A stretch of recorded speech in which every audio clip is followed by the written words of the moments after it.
तो कैसे आप? তাহলে কি বুড়ো রজনীকান্ত 2 বছর পরে এসে সমস্ত মুভি রেকর্ড ভেঙে দিবেন? क्यों हिला डाला ना। ভাই বুড়ো হয়েও এরা এত ভালো ছবি কিভাবে উপহার দেয় ভাই? ওরে পাগলা, তুই এটাও জানিস না এগুলো সব বাবার নাম দেমের ক্যাল মারে। রজনীকান্তের জেলার মুভি প্রথম দিনে আনুমানিক 55 কোটি টাকা ইনকাম করেছিলেন। একটি গুরুত্বপূর্ণ কথা আপনাদেরকে বলে রাখি, अच्छा ইতিমধ্যে বিশ্বব্যাপী ছবিটি যে পরিমাণ টাকা ইনকাম করেছে সেটা শুনলে আমার মতো আপনাদের চোখ কপালে উঠবে। আর এটা থেকে বোঝা যায় খুব তাড়াতাড়ি মুভিটি সমস্ত মুভি রেকর্ড ভাঙতে চলেছে। তো আজকের ভিডিওটি পুরোপুরি দেখুন, তাহলে বিস্তারিত সবকিছু জানতে পারবেন। তো চলেন ভিডিওটি শুরু করা যাক।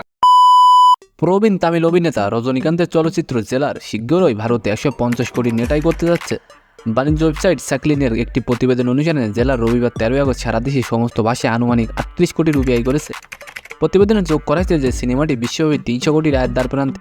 এদিকে বাণিজ্য বিশ্লেষক রমেশ বালার মতে জেলার ইতিমধ্যেই বিশ্বব্যাপী বক্স অফিসে 300 কোটি আয় করেছে।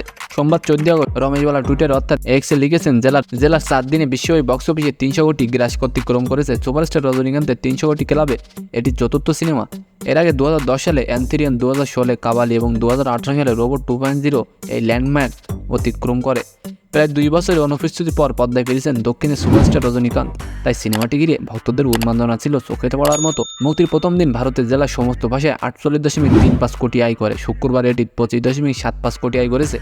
শনিবার তৃতীয় দিনে জেলার 34.3 কোটি রুপি ব্যবসা করেছে। এদিকে জেলার মুক্তি উপলক্ষে 2 দিনের ছুটিও দিয়েছে চেন্নাই বেঙ্গালুরুর বেশিরভাগ অফিস।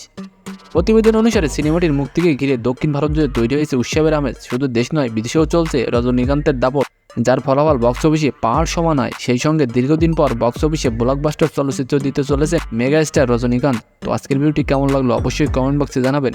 আর এমন নতুন নতুন ভাইরাল নিউজ পেতে অবশ্যই আমাদের চ্যানেলটিকে সাবস্ক্রাইব করে রাখবেন। ধন্যবাদ।